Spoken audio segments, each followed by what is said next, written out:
How you doing? Good evening.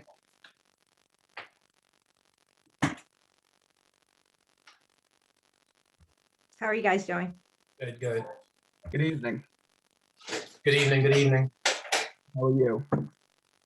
Good, how are you? Doing well.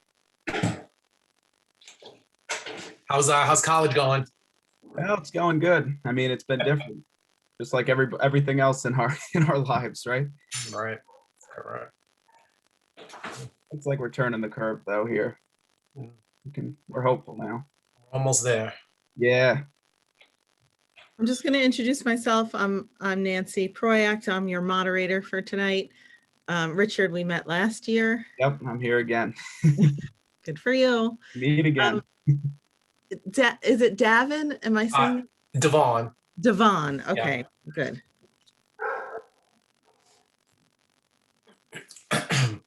Thank you.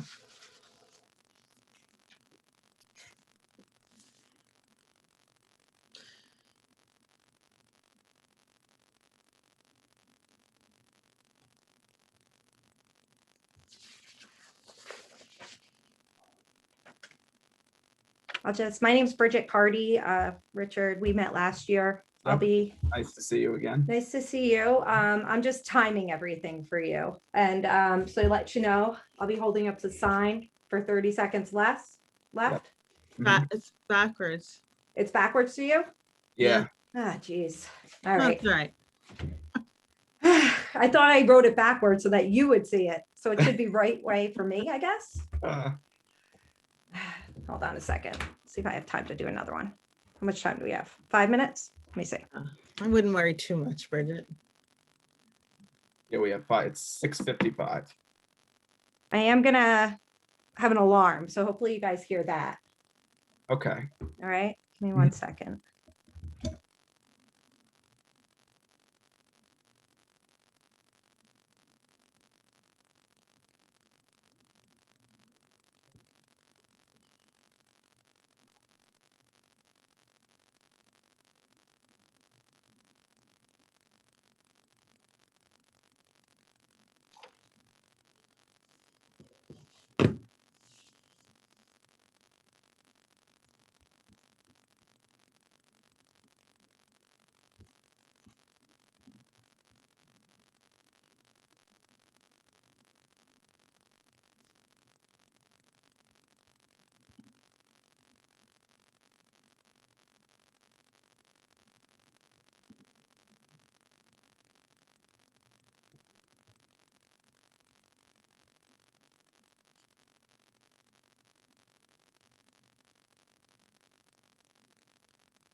So Richard, John, and Devon, we're waiting for James to sign on, I think. But in addition, Louis Argenio had to attend and participate in a funeral today. Okay. So he's hoping that he's going to be on time and won't be delayed. But Okay. just in case, we'll start without him and then he'll jump in when he Okay. can. Okay. Just to let you know. Okay.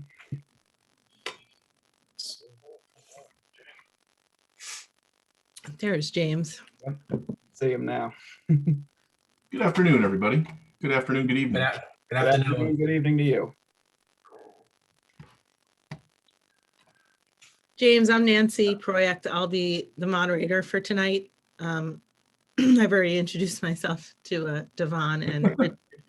But I want to let you know that, and John is on, right? Nancy, can you hear me? Can you see me? Yes, I can hear you. I don't see you. See if I can fix that. Okay. But I did let them know, James, that Louis Argenio had a funeral to attend and participate in today, and he's hoping to be signing on as soon as possible. Okay. But he may be late. Sure. Sorry to hear that. Yeah. Okay, I can see you, John. Hey, hello. Hi. Good evening, everyone. Good evening. Good Good evening. evening. Hi, Devon. Nice to meet you. How you doing, John? Nice to meet you as well. Who else we got here? Hi, Jim. Hi, John. Bridget. Hello. How are you guys? Fantastic. Thanks. Just letting everybody know, my only role here is to time, keep an eye on the timer. So I'm gonna have a sign that says 30 seconds left and time's up, as well as hopefully you'll hear the bell ring once the timer goes off, okay? Great. All right. Sounds good. Okay. I'm going to start in a couple of minutes, and the way we're going to run this, and I'll repeat this when we start at 7, but I'm going to give you each 2 minutes to introduce yourselves and to tell us a little bit about yourselves. Then I'm going to ask you one question about COVID response. That'll be a 2-minute response. All other questions will be 90 seconds. And we'll have a short break. I'm hoping at about 8 o'clock, give or take a few minutes, depending on where we are in the lineup of questions. And then at the end, you'll have 2 minutes to close. And we will get through as many questions as we can. We'll also be taking some questions live. As you can see, right, we're going to ask people to email us with questions. So we'll try to get those in as well. Anybody have any questions? Okay. I'm also going to, so are we live now? I should be asking. We are, okay. Good evening, everybody. I'm Nancy Proyact. I'm glad to be here with you tonight for the Cornwall Board of Education Public Forum. We have 5 candidates with us tonight. Devon Alston, please forgive me if I say your name incorrectly and correct me, please. Devon Alston, Louis Argenio, James Cragan, John, sorry? It's Cragan, but that's okay. Cragan. Okay, Cragan. John Edlund, is that right? And Richard Schaffner, all running for the Board of Education. I have mentioned to our candidates already, I'll say it now, we're going to start with a 2-minute opener. We're going to end with a 2-minute close. We're going to have a 2-minute question about COVID to kick us off. And I'm going to go in alphabetical order. So Devon is going to start with an opener. And then when the first question is asked, I'll be asking Louis the first question. So let's get started. Oh, and Bridget is our timekeeper. She's going to hold up a sign when you have 30 seconds left, and then she will set an alarm when we're out of time. Yes, the sign is coming. I had wrote it backwards, thinking it was a mirror, like I was putting it into a mirror, and apparently not. So we're writing it the right way now. So 1 second Thank you on for that. trying, Bridget. I also failed to mention we'll be taking about a 5-minute break at about 8 p.m. Okay, so let's get started. So Devon, please take a couple of minutes to introduce yourself and include your experience and why you are running for the Board of Education and sort of why you and why now. Good evening. Good evening, everyone. My name is Devon Alston. I'm 38 years old. I grew up in Queens. I went to the University of Connecticut in Storrs. The main reason that I'm running, I want to make sure that I used to live in Nanuet, that's in Rockland County, and the school district that I was in East Ramapo. And one of the things that I noticed about the East Ramapo School District is it used to be a very good school district. They mismanaged the budget, and the school district pretty much went into peril, and it hasn't recovered since. So I moved up to Cornwall about a year ago because when I was asking for recommendations on where I should move into Orange County, Cornwall was the #1 answer because of the school system. I'm running for the school board because I want to make sure that the budget is allocated reasonably, that we're not putting so much stress on the taxpayers. I have a great idea for innovative ways to help mentor students scholastically and academically so that we're preparing them not just for school, but for life. We want to make sure that our children all in Cornwall that they're getting scholarships, that they have the ability to do what they want to do. I want to make Cornwall the #1 school district in New York State. I want it to be known as the scholarship district, where when a student puts Cornwall Central High School on their application, that it carries weight. And I worked in the University of Connecticut admissions office, and I know that where you go to school, where your district was, colleges and universities tend to build a rapport with those districts and those universities. And I feel like Cornwall Central District, Cornwall Central High School, and Cornwall Central School District will be the premier district in New York. It will be #1. I want to make it #1, and that's why I'm running. Thank you. Louis, your turn.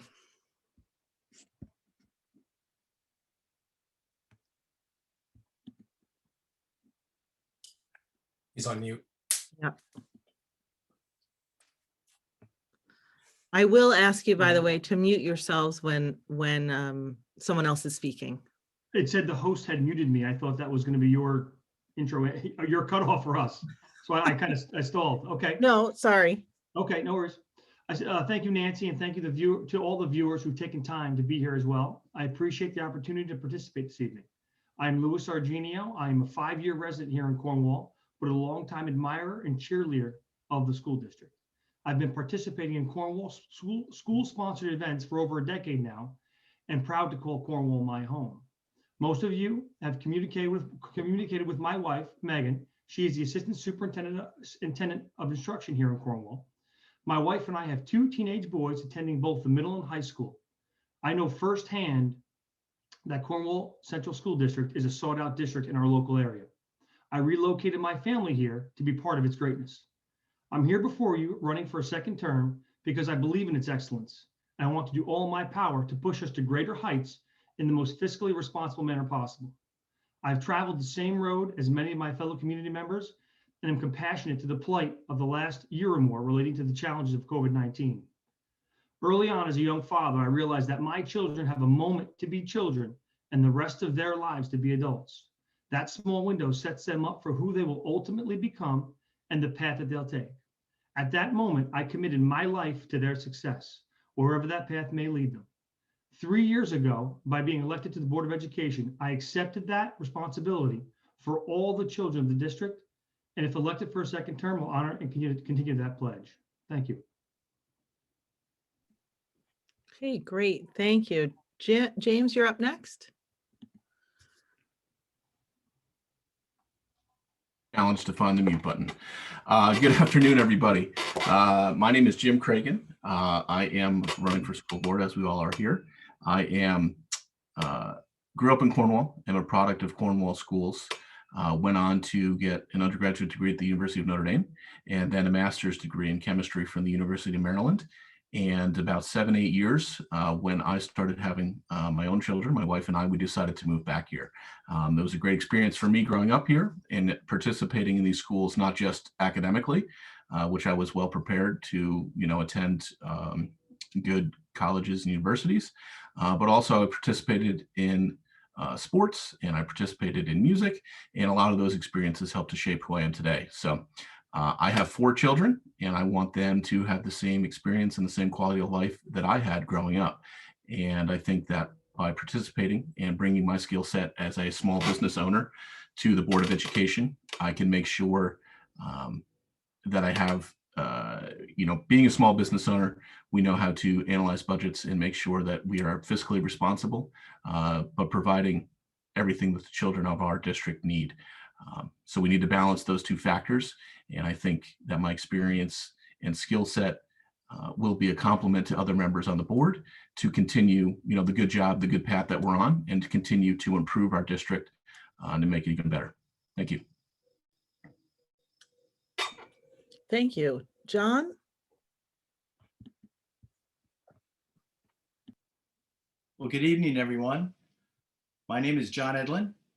I am a 20-year resident of Cornwall. My wife and I moved up here after 9/11. I am a Army veteran and also a retired chief risk officer for a bank down in New York City.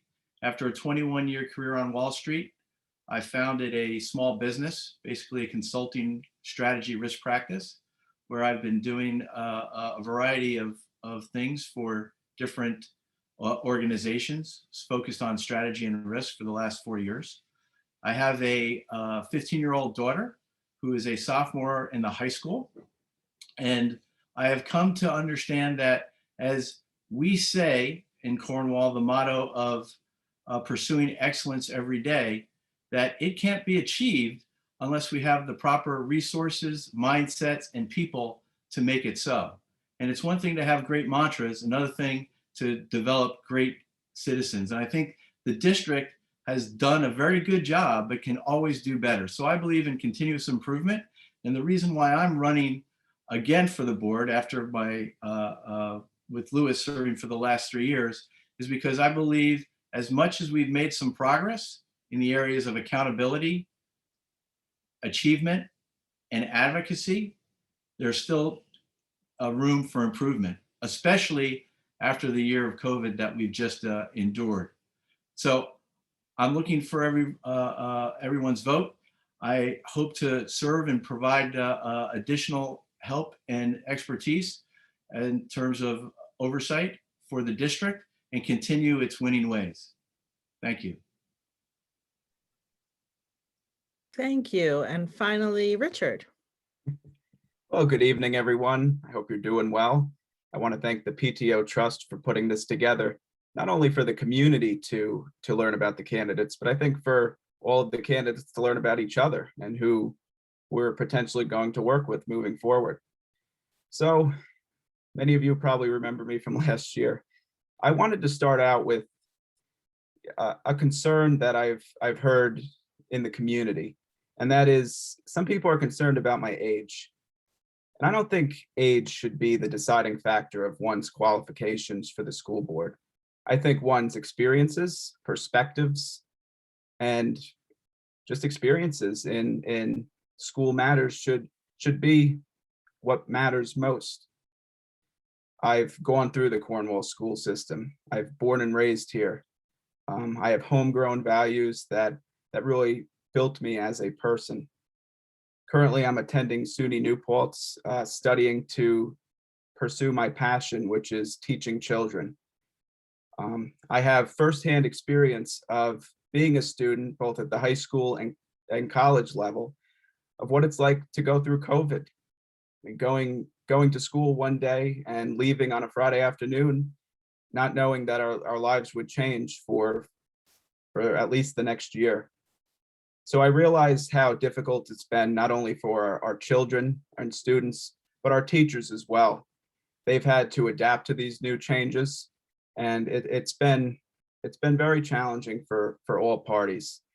And I think my experience set of community service, whether that be at the local food pantry or helping begin and run an organization that's raised thousands of dollars for children in need in the area, really show my commitment and passion to not only challenging myself, but challenging those around me to do better and improve themselves every day. Because if we don't improve, we don't develop. And that's the spirit I want to bring to the school board. Thank you. Thanks, Richard. Mhm. Okay, so we're going to start off again. So this is going to be, you'll each have 2 minutes to respond to this. There were a lot of questions that came up about COVID. And the school board's priorities surrounding that. Questions about masks and social events and mental health for students and the role of Board of Education in public health and communication with the public. So I thought we should just sort of get it out of the way. Obviously, it's too big to just get out of the way, but certainly to address it right up front. So I'd like each of you to give us your perspective on the future related to COVID-19. What are your thoughts on how the Board of Education and administration can ensure that our children and faculty are safe moving forward? And what does school look like to you in September? As I mentioned, Lewis will start this question for us. Okay, thank you. The COVID question, right? Like you said, it's you can't handle it all in one question. So to getting to the future of COVID, you got to look at the past and look at a trend. We have to make sure that we, as the board members, keep vigilant and provide guidance and keep pushing our superintendent, Mr. Dade, to keep clear communications from our state and federal governments, our local governments as well. As the pandemic evolved over the past year, it seemed as if state and local guidance was stagnant, and we need to ensure that we probe and push them for guidance. Keep us updated so we can keep our community updated and we can respond accordingly. I'd like to believe that the future of COVID has us in school in September. Maybe that's some modified version where some distance is, some safety distance is still recommended. But regardless, I will accept nothing less than September in full attendance. We have to ensure that over the summer and do what we have to do.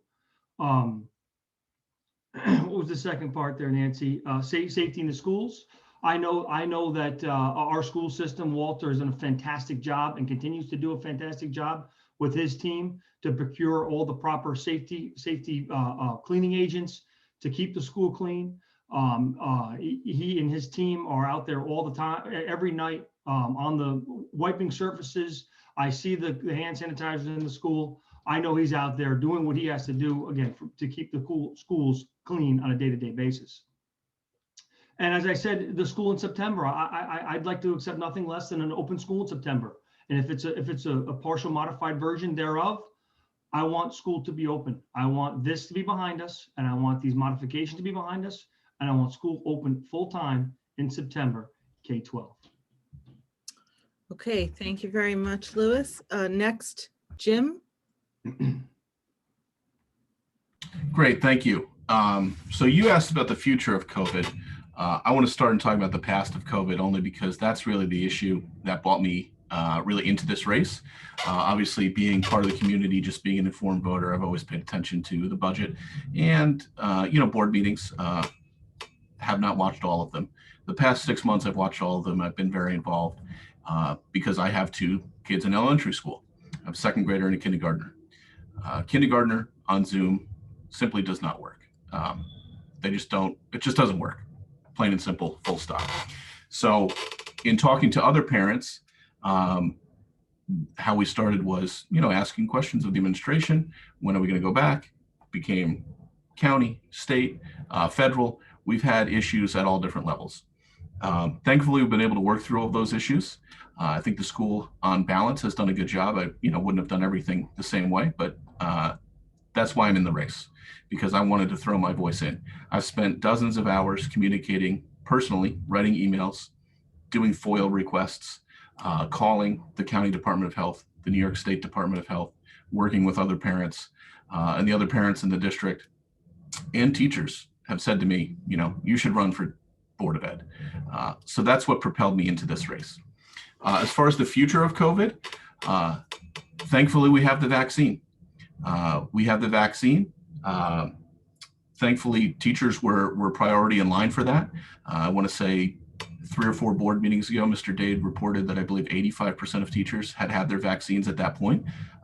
So hopefully that number is higher now, because obviously we want everybody to be safe. But with the vaccine, as a society, we see the numbers have been plummeting for the past 3 or 4 weeks. We saw where we were last summer. So I assume by September, with the combination of vaccines and with where we were last year, I assume state guidance will change. We'll be in school 5 days a week, no masks. And, we may have to adjust at times of flare-ups in November, December, January, and wear masks at certain times. But in the fall, 5 days a week, no masks is what I would foresee. Thank you. I'll cut you off there. Thanks. John? So COVID, let's talk about past, then I'll talk present, future, and then get into some of the other things that Nancy mentioned or questioned. So past. It's been tough. It's been tough, I think, for the district. I think it's been tough for the teachers, the administrators, the students, the parents. It's been tough for the government. I think there's some real challenges and hopefully lessons learned when we have that after action report completed to take away from this. There's been a misalignment in terms of communications that starts all the way at the top and filters its way down to the child waiting for the bus. I think we can do a better job of that.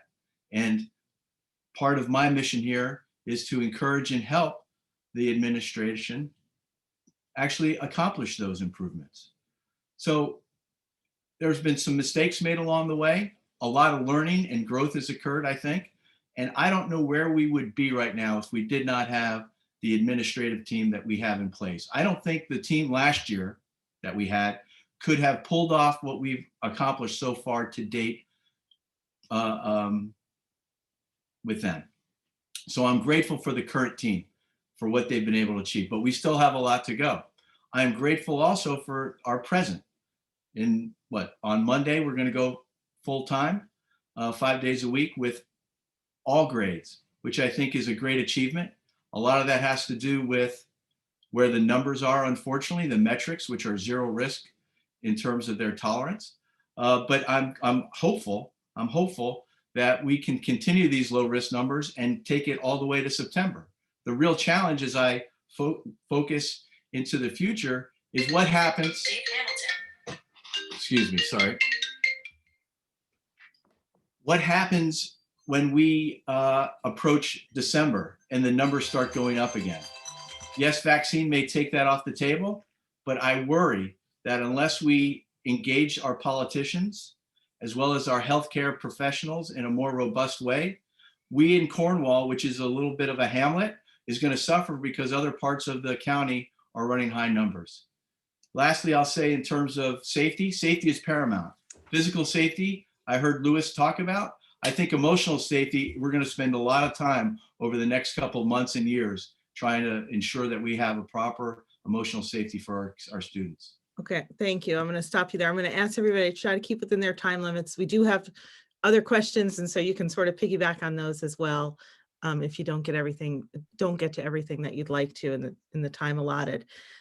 Richard, next. Sure. Well, I think first we have to, I think like all the other candidates, look at the past. It's been a difficult year. I know as a college student, it's been very difficult learning remotely, retaining the information taught online. It's a totally different story than what students were going through last year or in 2019, 2020, prior to the March shutdown. It's also been difficult for our teachers, administrators, and our families here in Cornwall as well. I mean, all our lives were thrown upside down. I think like Jim stated, it's almost impossible to remotely teach our young kids like kindergartners online remotely. I think the district did the right thing in prioritizing their return to full person instruction first. And I also think that another thing we can improve on and learn from this COVID situation is our communication with the public. I think the district did a pretty good job with this, but like everything else, we can always improve to do better. We have to learn from our mistakes. For example, I think there's been a lot of misconception. I don't know if misconceptions is the right word, but there's been things that the community feels like the district could have done better, but in reality, it's the state mandates and state problems that are holding us back.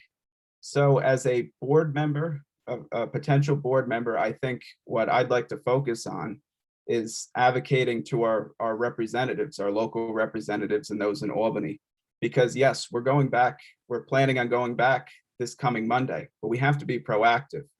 We can't assume that that's going to remain for the remainder of the year and into next. We have to continue to advocate like we have been and hold our local representatives accountable to make sure that we can continue to strive for excellence and get back into school.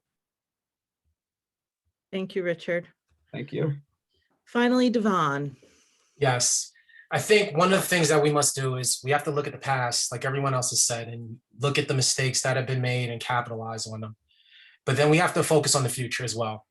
I'm a sergeant for the New York City Police Department. And one of the things that I do is I take large amounts of information and I have to make crucial decisions at a moment's notice. And I think when you're planning, it eliminates a lot of having to think on the fly. I think one of the things that we need to do is we have to have a coordinated response. We have to look at the CDC recommendations, see what's going on in the world at the time. We have to bring in the custodial staff, the parent-teacher organizations, the teachers, as well as the school nurses, come up with a coordinated response on how simple things like how students may enter the building, how they may exit the building, how they're going to travel from class to class. We also have to have a mental check. I think one of the things that's not being spoken about is enough. Children are going through a lot of mental anxiety. They're not seeing their friends. They're not going through day to day as a normal child in school would. And we have to make sure that counseling is available. They can talk about their feelings, what they're going through. But the coordinated response is the most. Principals, the staff, the administrators, we have to really have a coordinated response that we're on the level. And that way we know that if there is a COVID flare up, this is going to be our procedure. This is going to be the protocol, how we're going to handle another COVID outbreak or something that may be unknown that we're not thinking about. This could happen again with another outbreak of a different virus of some sort. But a plan has to be in place so that if this does happen again, we know which teachers are going to be teaching through Zoom, which teachers are going to be in class, how we're going to respond. I think that's very important. We need to check with parents as well, if they even feel comfortable. There may be loved ones that are elderly at home. We don't want to expose them as well. So a coordinated response and even seeing around the district and the other, what works for them and what doesn't work, I think would be a big help as well. So we don't repeat mistakes. Thank you. Okay, thank you. The next question, again, so now we're switching to 90-second response times for each. Jim, you've mentioned a couple of times budgets. And so we'll start with you for this question. Do you support this year's proposed school budget? Why or why not? What are the main components of the budget that you think are important? All right. I got the big one first, huh? To be honest with you, I'm very much leaning towards supporting the budget, but even new information came to light at last night's meeting. And I think there's a lot of confusion. And here's where the confusion is. The budget's $75 million roundabout. We're getting $5 million in federal money and $2.5 million additional state money. That's $7.5 million. That's 10% of the budget, roughly. And it just came in last night's meeting, it became clear that that $5 million federal money was not yet in the budget because it's not yet allocated. It's not, the guidelines are not there for how that's spent. I want to confirm that that's true, and I need to read the budget and make sure that that is accurate. And I'd like the board and the district, I think, needs to communicate to this community, because if it is in the budget, we're looking at a 10% increase next year. So really what I'm worried about is how is the influx of money this year affecting what the budget needs to be next year. So if that $5 million is not in the budget, I think that's good. Since that $5 million is one-time money, I'd like to see it used to address a lot of the facilities needs that were brought to light in the bond votes the last couple of years, because we certainly have facility needs. So I'd like to see it spent that way.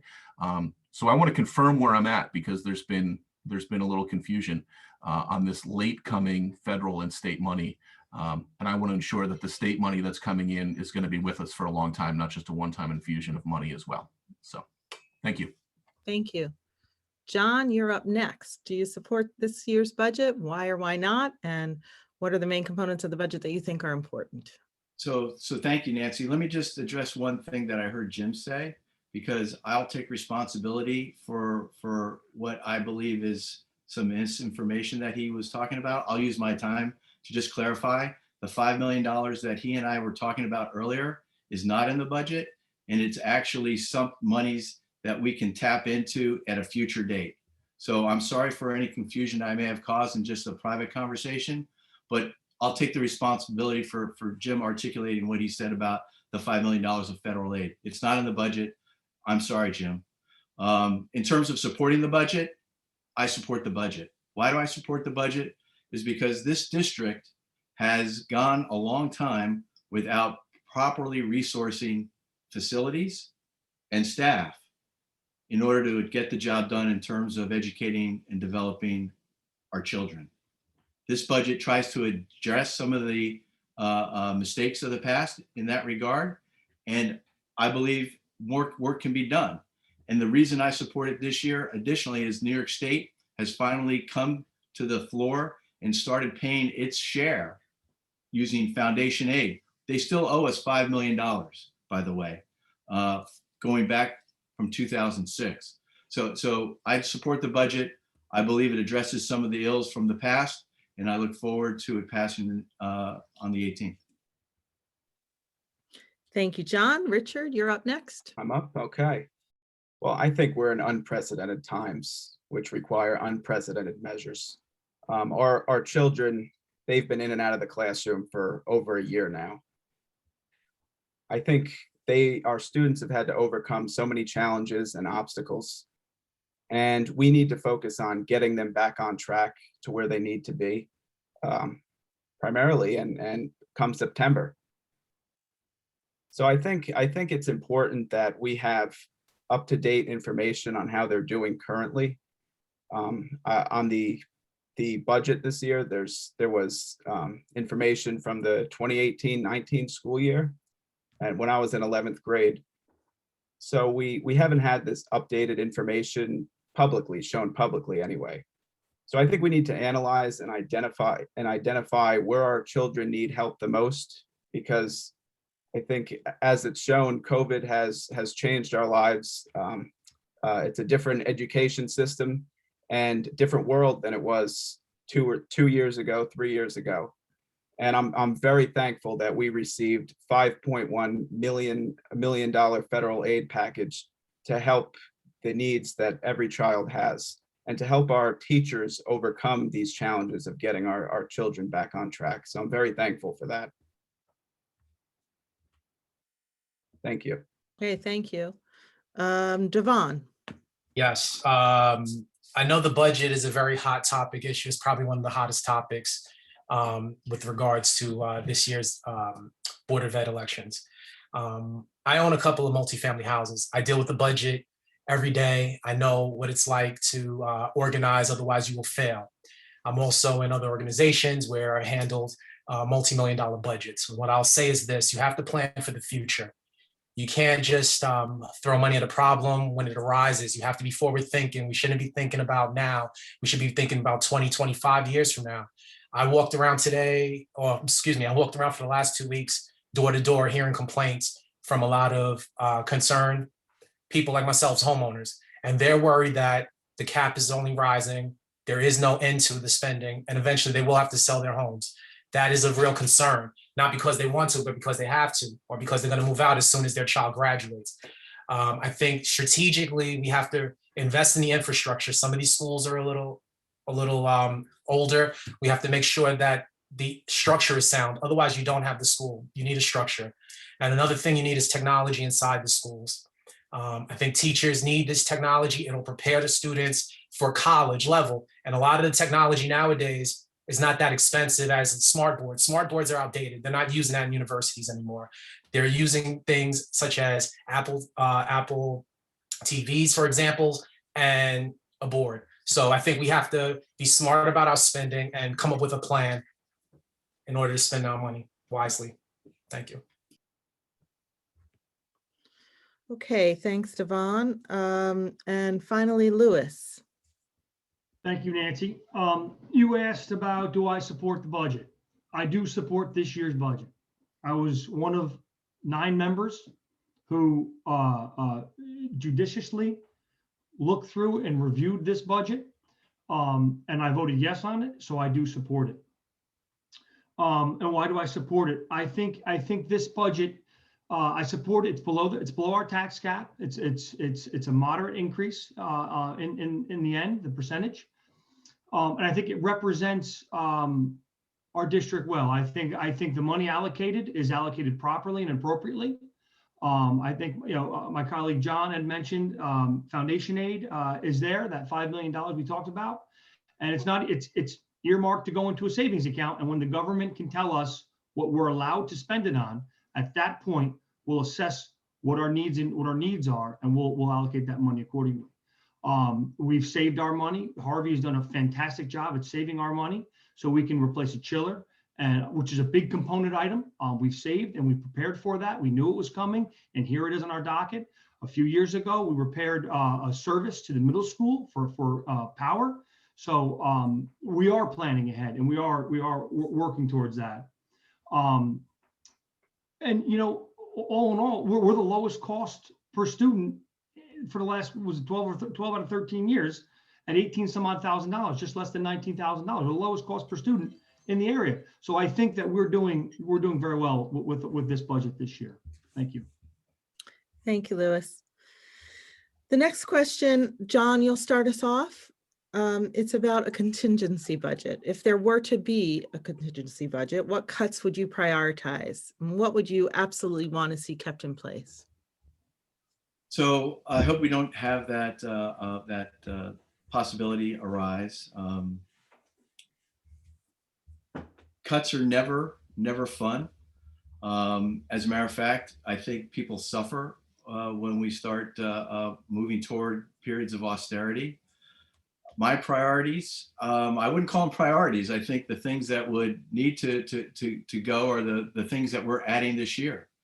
When we talk about adding new teachers, when we talk about adding new teams to the athletic fields. And while the teams themselves are very, very small, the gap of a contingency budget is, I believe, approaches about $1.5 million. So there would be severe cuts that would have to be made beyond just those athletic teams that would affect the programs. And my fear is that in a period of time where we need more social and emotional resources to help our kids through the COVID and the aftermath of COVID, we wouldn't have those funds available. So I pray that a contingent budget would not be a possibility for us in the future. But if it were, I think we would have to engage with the administrators and the board and spend a lot of time prioritizing what would happen. Well, my things would be obviously the new teachers, the athletic teams, and what other areas that in terms of building maintenance and the like that we could reduce. Okay, thank you. Richard, you're up next. Yeah, well, I pretty much agree with John and everything he said. I think cuts they're not a fun thing to do, and we just have to hope that we don't have to make these difficult decisions. And I think what we have to do, and if this ever happened, is we'd have to try to keep what we currently have now. And everything we added this year, whether that be facility improvements, the added teachers and the added positions, athletic positions, we'd have to look to cut them and not add them into our district and programs. I think specifically, I would probably go towards how we can help our students get back on track. And that's not only academically, social emotional learning is very important. If a child doesn't feel comfortable in the classroom, if they have anxiety and they're stressed out, it's not going to matter what academic program and what classes and lessons we teach them. They're not going to embrace it. So I think we have to focus on social emotional learning, make sure they have support in that regard. And then we have to make sure that we keep as much of our academics in place that we can.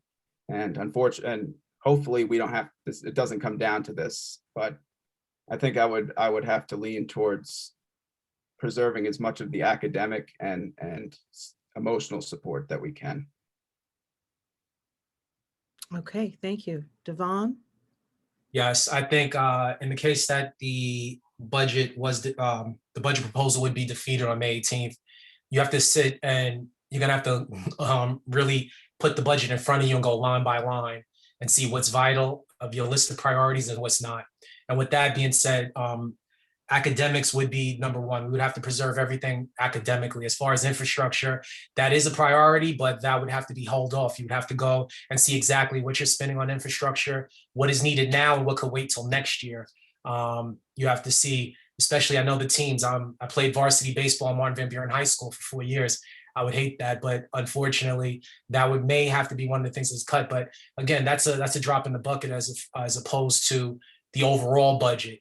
And you would really, I think the board would have to come together, sit down, put the budget in front of them in place, and really go line by line on what's necessary, because a lot of it is earmarked for certain things: textbooks, teachers, salaries, those things, and contractual, anything contractual, you can't overrule. So with that, you would have to really sit down, and infrastructure would probably be the way to go for cuts, unfortunately, but you would have to make sure that those cuts are sound and that they will be done next year.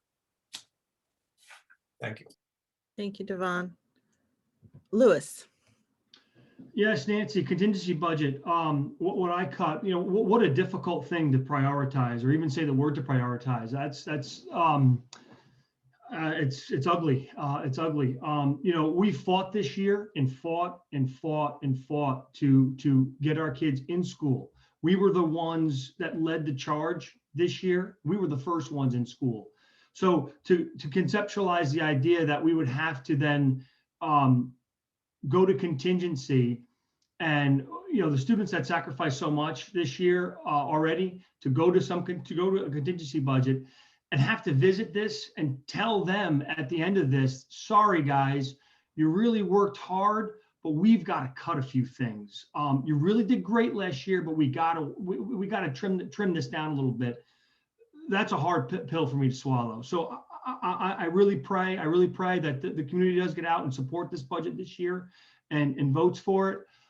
If you really pressed me and pushed me into the corner, I do believe you have to look at it from a last in, first out maybe perspective. Some of the additions we put on here, teachers and these were positions we had in the past. These were positions we had to cut years ago because of situations of this nature. We had to trim down, and we did because that foundation aid didn't come to us. Now we're just having the opportunity to reinstate these positions, the strings instructor, etc. So it would be a hard shame to have to talk about cuts at this point. Thank you, Lewis. Finally, I think, James, you'll close us out on this question. Absolutely, thank you. So yeah, I'll echo some of the sentiments of others here, that nobody wants to see a contingency budget. I think that's bad for the community.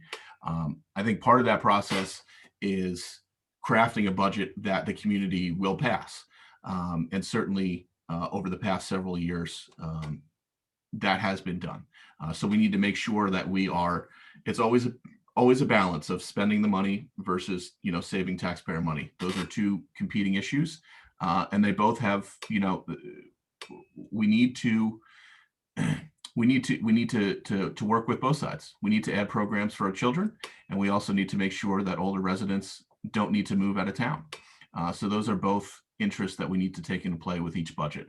So nobody wants to see a contingency budget, assuming, again, that I clarify all the points that I want to clarify in this year's budget. I don't think that we're going to find ourselves in that situation. As far as cuts on this year's budget, I'd kind of go down the list. I'd start with the long-term maintenance, something like the chiller, which, you're taking a gamble. Obviously, we're replacing that preventatively. So you roll the dice and see, does that last another year? Then you'd have to look at cutting some of the new additions to do sports, as others have said. You'd have to look at how much money we're putting into the rainy day fund. We've done a very good job keeping that funded, but you'd maybe have to not fund that. And that may cover some of your balance. And then finally, you'd have to, look at the new teaching positions. So that would be sort of my declining order in terms of what you would have to cut. But I don't think it's going to come to that. And I don't think it's good for the community to have to come to that. So I think it's incumbent upon the board to craft budgets that the community will pass. Thank you.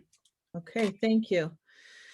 The next question has to do with facilities and maybe some infrastructure. And Richard will start us off. Richard, in your view, what is the district's greatest facilities need, and how would you address it? You're muted. There's one in every crowd. I think in regards to facilities, I think how we have to approach this and as a board figure out what our needs are is to have a plan and already know what we need done, whether that be a cooling tower, whether that be, athletic facilities, whether that be improved classroom and technology infrastructure, or bathrooms. I think we have a lot of needs. And I think the way we need to present this to the community is we have to be proactive in our approach to that.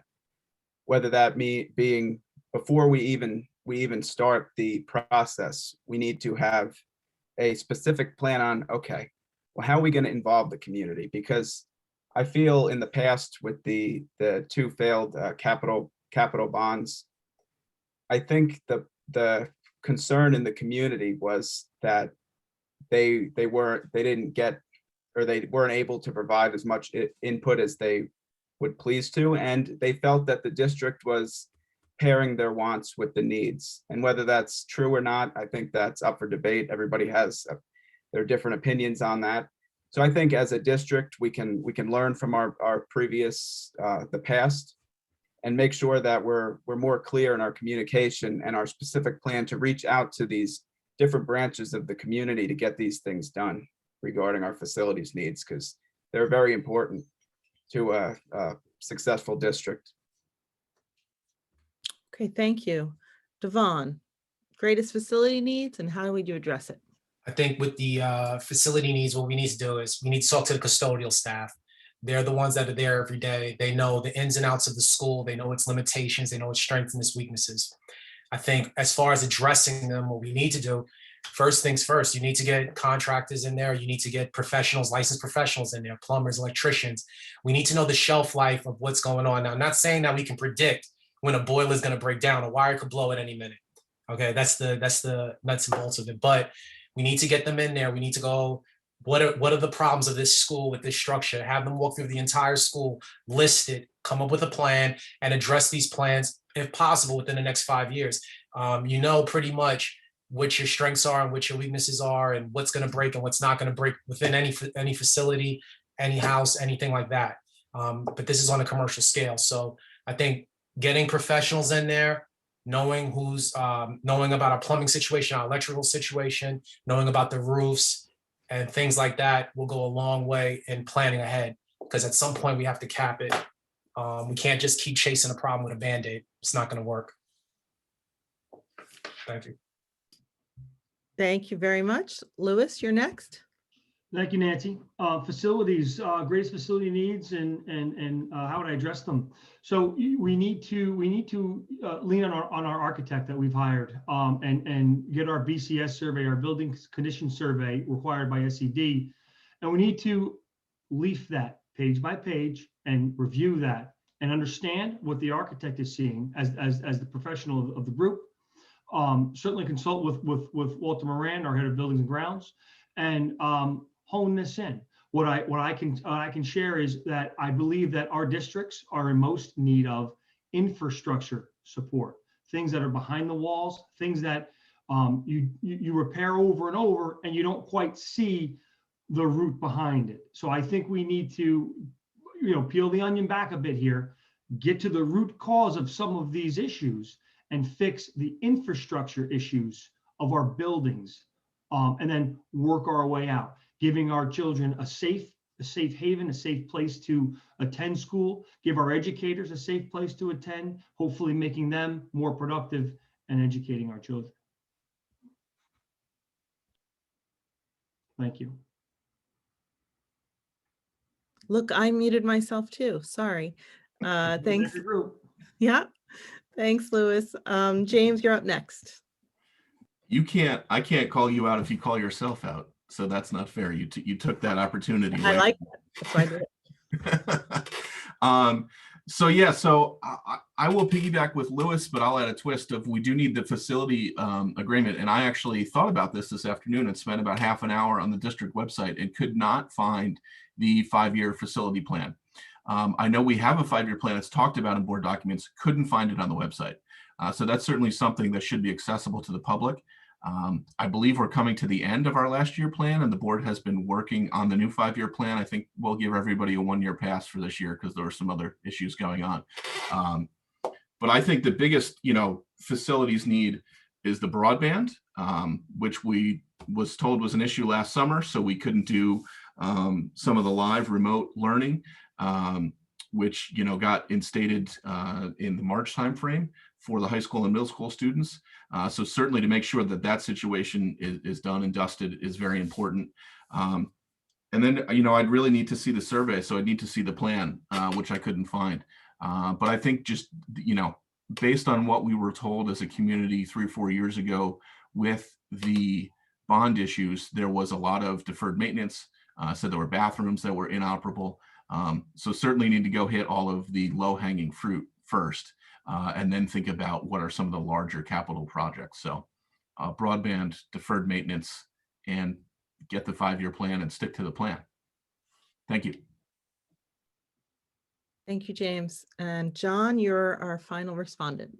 So I think James is right in terms of the technology component of it. If you think back to where we were in September, we could not live stream.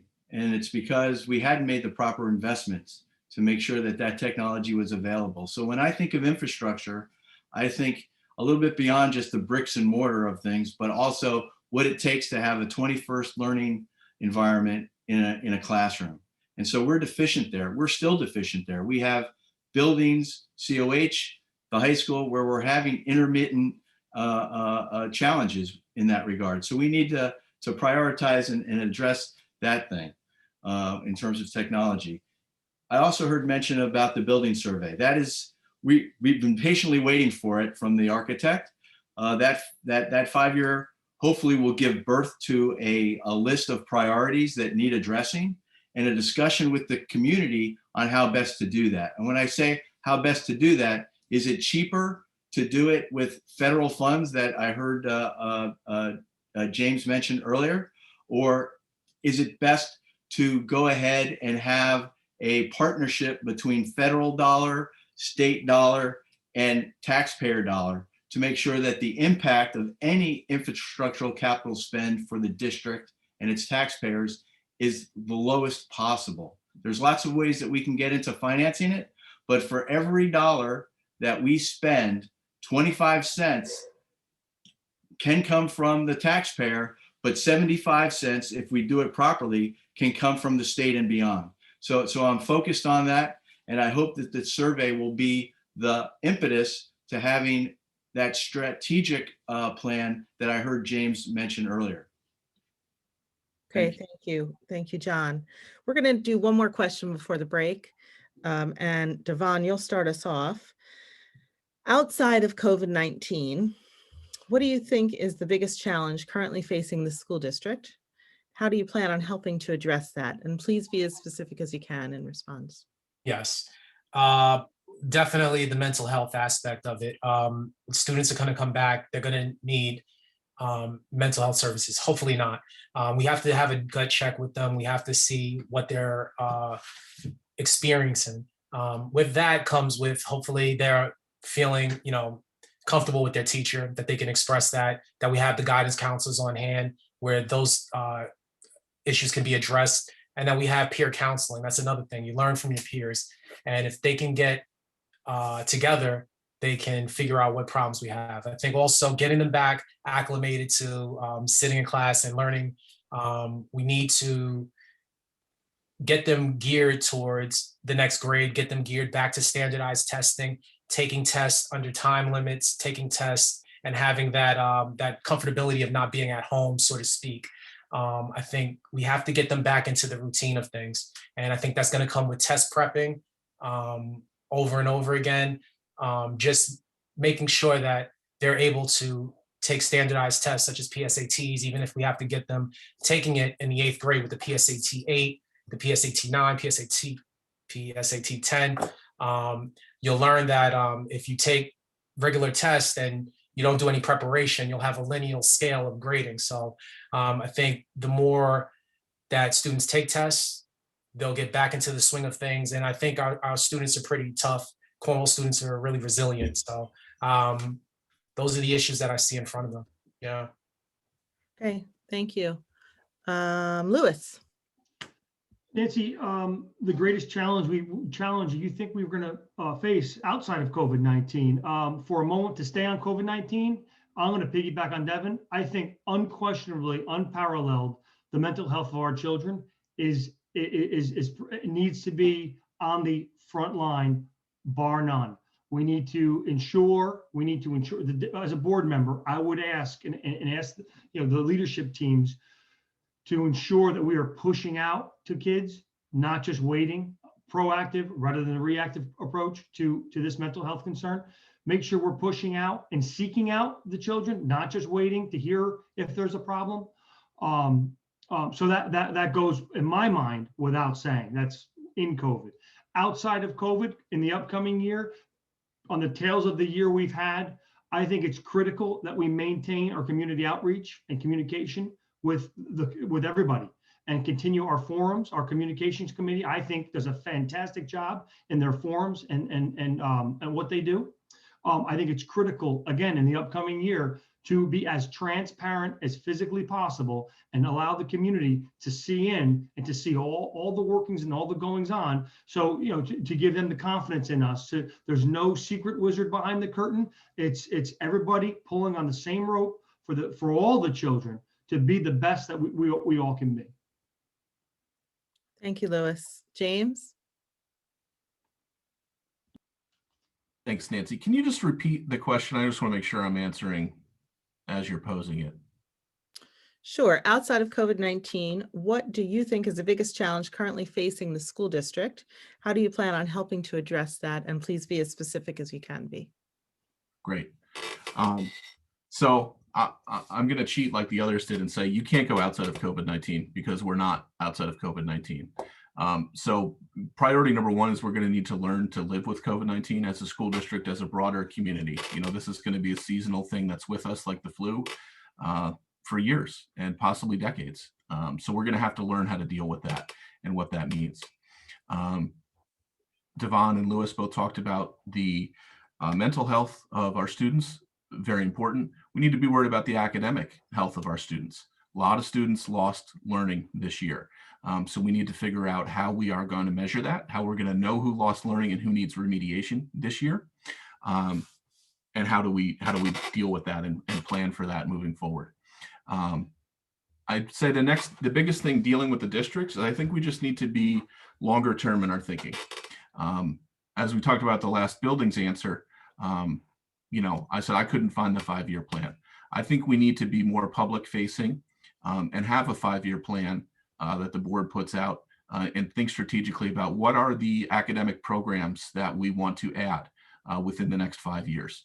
And that way the budget process is a little bit less year to year. And I think some of these documents exist, but I think they're internal and they're not shared with the community all the time.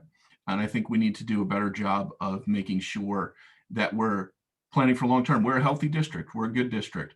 We're financially strong. We educate our kids. We need to make sure that we continue that, not just year to year, but over the short, medium, and long term horizon. Thank you. Thanks, James. John? So words echo, but actions thunder.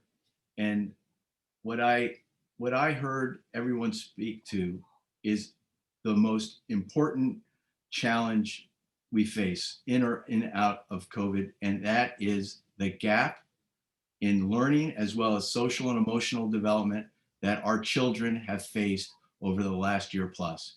How we solve that is the challenge. Beyond that, nothing else matters, in my view. And so the how, I believe, has to deal with having the right tone, having the right plan, the right trust, and the right confidence of the public. And the way that we maintain trust and confidence, my view, is by having input. We've spent a lot of time surveying the community over the last couple of years that I've been on the board. We have a lot more opportunity to excel, if you ask me in that regard. There are needs that are being unmet. There are people who have been classified to be one way, that this has now shaken their foundation that we need to find solutions for. So the resources that we throw at that mental health challenge and learning development challenge is what we're going to be facing over the next 3 to 5 years. So strategically, we need to put that on paper.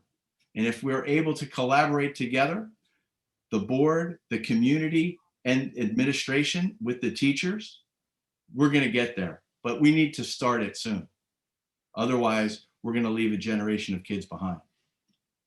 Okay, thank you, John. And Richard, you'll close us out with this question. Okay, I have to say I agree with the other four candidates completely.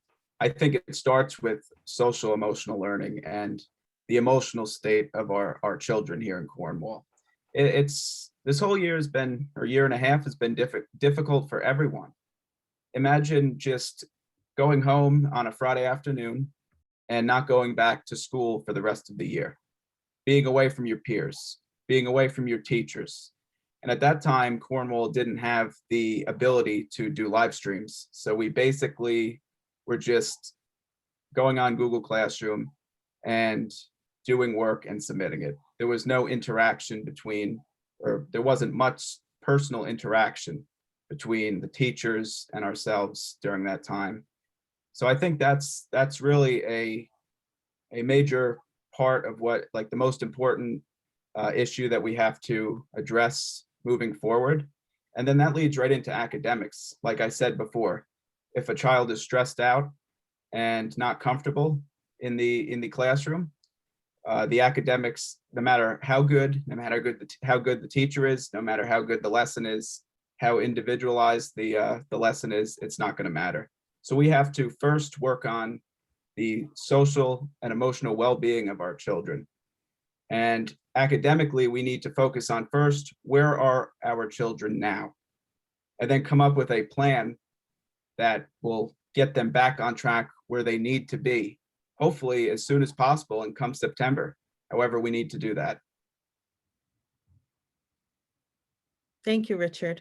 Thank you. Okay, it is 8 o'clock, so we're going to take a break. I'm going to ask you all to come back at 8:05. You can shut your microphones off, your screens off, and we'll be back at 8:05. If you could get on, 8:04, so that just to make sure everybody's back on, I'd appreciate it. Thanks. Thanks, Thank Nancy. you. Thank you. Yep. See you soon.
It's live on Facebook.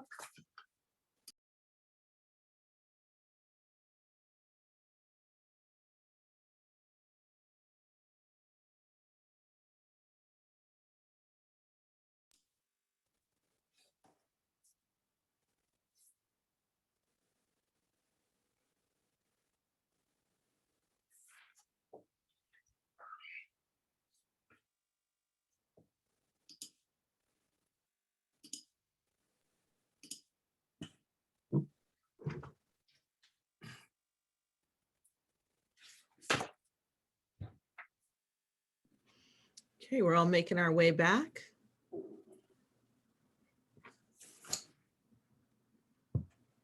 We can't start without Lewis because he starts the next question. He answers the next question first.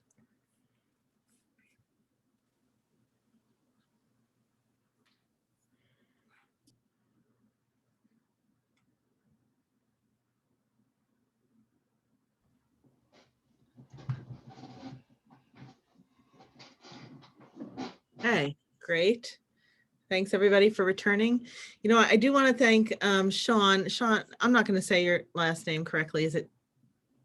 I'm not going to try, but Sean is our IT support tonight and he's been great. So thank you, Sean, for making it possible that we can all see each other and hear each other. Okay, we're going to jump right back in. So again, 90 seconds each. We're going to start with Lewis. We asked at the close of the last portion about the biggest challenge currently facing the school district. Now I'm going to ask you, what do you think the biggest strength of the school district is, and how do you plan on preserving that?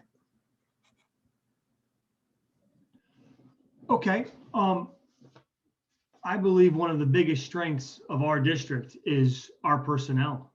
I believe from the administrators all the way down, the upper cabinet, all the way down through building administration, our educators, the support teams, the TAs, the custodial staff, the service workers in the kitchen. I believe that's our strength. I believe that's our strength. If you remember last year in the fall, schools weren't going back to schools, weren't attending in full time. They weren't attending. We were the only school that from the onset put out and said, we're going to school. We're going to school. Then this is our plan. And every district called Cornwall to find out, what are you doing and how are you doing it? And if you remember, other schools in our area all delayed the start. And then the start date came delayed again. That was through the strength of our teachers. That was through the strength of our staff and their willingness to bear down and hunker down and work on this problem of COVID-19 and how that's going to and get that to our students and get them in and do what we can do to educate them. While this was a very challenging year for everybody, our educators and our staff worked their behinds off to be there for our kids and to get it done.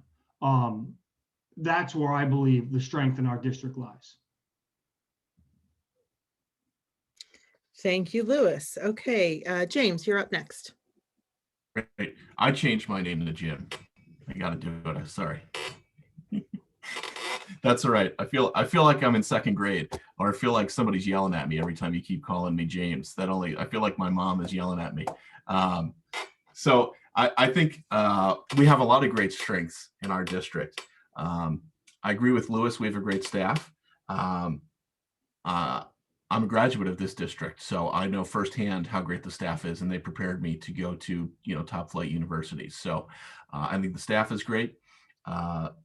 It's great that we have the staff. When I say staff, I mean not just academics, but also music, drama, athletics. I mean, we do so many things in this district. We do them so well. We have great musicians who are getting scholarships to go to college for their music. We have a football team winning state championships. We have a football team that wins more games in a month than I won in 3 years when I played football here. So we do a lot of things great in this district. And I think importantly too is the community. We have a community that really supports this district. We have a community of involved parents who supports their children as their students, and a community that's willing to spend their time to volunteer and help the district, and is great supporters of the district financially, by voting for sensible budgets every year. So I think the community is a great strength of this district. So the staff in all areas and the community are two great strengths of the district. Thank you. Thank you, Jim. John, you're up next. So it's been covered. I think you answered. My view is in line with Jim and Lewis on this. I would sum it up by saying caring people. We have people who care. This is not just a job for many folks, but it is truly a calling, and you can see it. See it with the teachers who have gone above and beyond this year in terms of the hours that they've dedicated to building video lessons and making sure the kids are being taught. We've seen it from a variety of administrators who have stepped up to the plate and worked tirelessly over weekends to make sure that we have an opening for a school on the following Monday.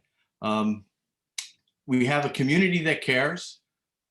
When I first joined the board, rarely would you see any participation from the community, but within the last 2 years, there's not a meeting that goes by with at least 5 members, participants from the community step up and discuss pertinent issues, bringing those issues to the floor, which then creates that discussion of how best to tackle the situation. So in sum, I think it's the people. Okay, thank you, John. Richard. All right, I think the other candidates, they've all said great things. I think our biggest strength is our teachers, our administrators. And I know this firsthand. I was in the district as recently as last year. And the dedication and passion our teachers have to educate us and to make sure that we're okay, and their flexibility of lessons to ensure that every child, his needs are being addressed, and because they understand that not every child learns in the same way. So I think our teachers and our administrators are a huge strength of our district. I think a very big strength that hasn't been mentioned yet is our attitude. Our motto, strive for excellence. That instilled the motivation, the hardworking mentality into me and to my former classmates, and I know all of our students here in Cornwall, each and every day. And I think they proved this to be true during COVID.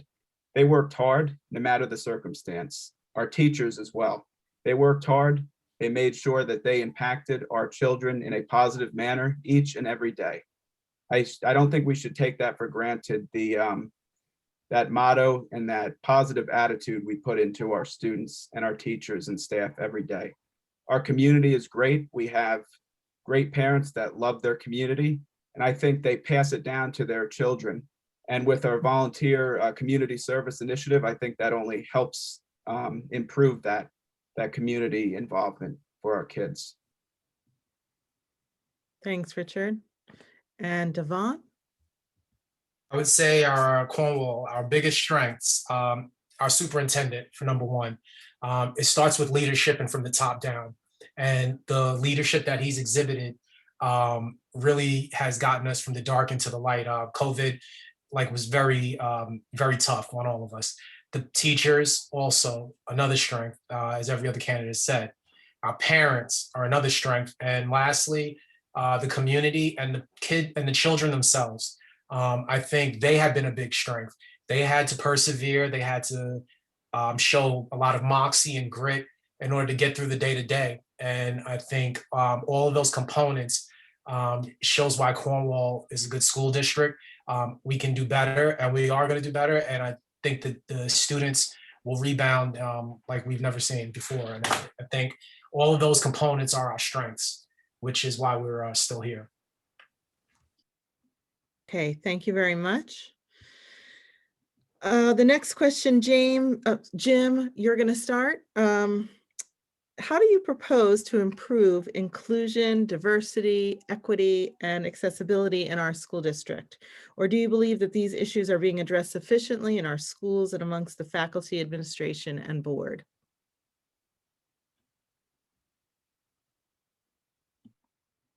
Sorry, I'm just trying to jot myself a note here. Sure. That's a great question. Okay. What's that? Do you need me to repeat that or? Yeah, I think that'd be great. Yeah, thank you. Sure. How do you propose to improve inclusion, diversity, equity, and accessibility in our school district? Or do you believe that these issues are being addressed sufficiently in our schools and amongst the faculty, administration, and board already? Sure. So it's a very important question. And it's certainly, as I said, certainly a hot topic in today's world. I think you always want to promote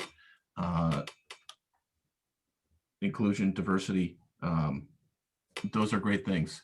Diversity of viewpoints, diversity of opinion, diversity of experience. Those are important things to have both on a board and within your staff. Certainly your students are selected for you based upon where they live. I think it's not necessarily the board's job to get into the weeds on some of these issues. It's something to be set the tone from the administration and at the school level and the district level.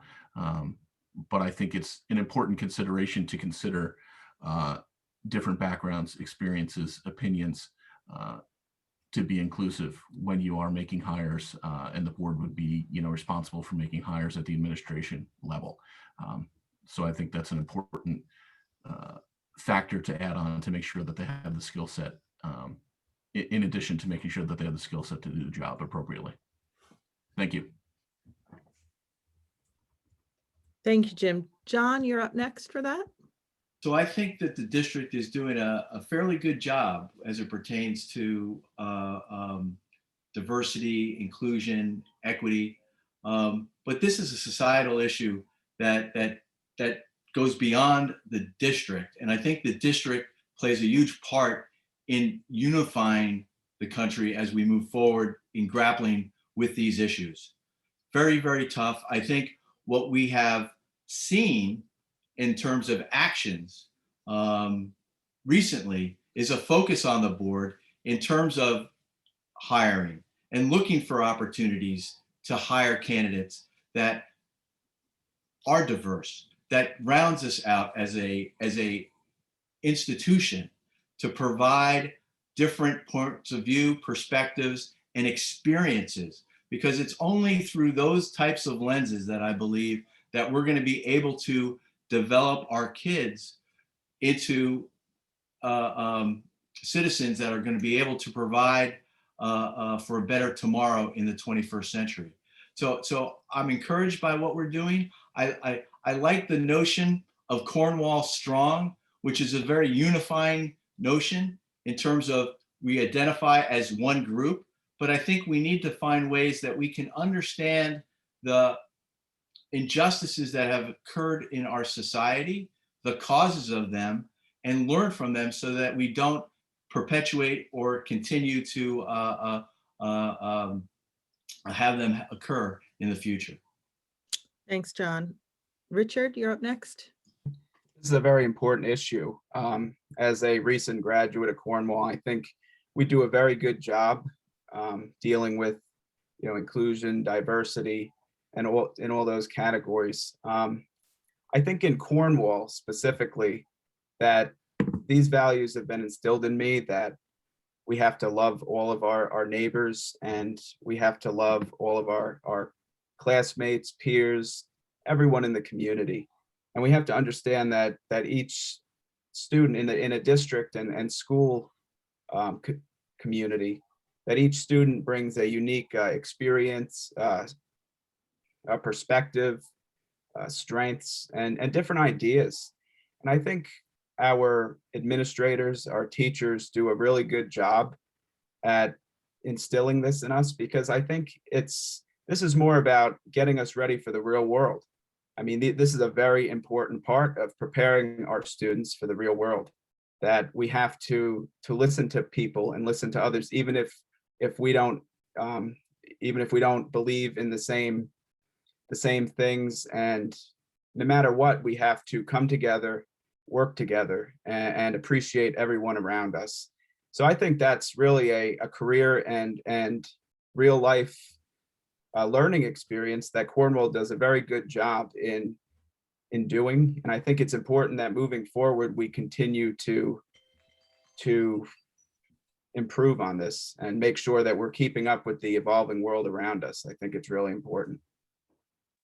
Okay, thank you, Richard. Devon. Yes, inclusion, equity, diversity, and I'm actually going to add a word there, tolerance. When you have people that come from different backgrounds, as administrators, even the students themselves, we learn from each other. And it's very important because it promotes growth and new ideas. It also gives students that may have come from the same backgrounds, they don't think about things that someone different may bring to the table. It's all about the world going on around us. You turn on the news and you see some of what's going on around.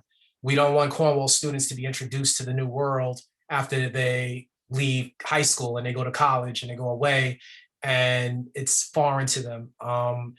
Different teachers from different backgrounds will bring a different perspective on things, will add something to the curriculum. Students will think about things differently, the world like they never saw before. They may be exposed to something for the positive. You definitely need diversity. You don't want to become mundane or monolithic in the way that you think. You want to be able to adapt to the world around you and adapt to changes. So very important. Tolerance as well. You have to have tolerance for your fellow man or woman, no matter where they come from. And it's very important. It's gonna, weed out hate. It's gonna teach people to be neighborly and the way that we should. And it'll increase our moral value or moral levels as well. Thank you. Sorry. Thanks, Devon. Lewis, will you close us out? Sure, I'd be happy to. Yeah, so inclusion, equity, and diversity. I believe we need inclusion, equity, and diversity in education, in our educators. I believe our educators need to be diverse. I know from me personally, I want the highest qualified person to educate my child, my children. That's it, cut and dry. I want when a person, when a teacher, administrator, someone applies for a position in the Cornwall Central School District, I want the best qualified person for the job, and that's it.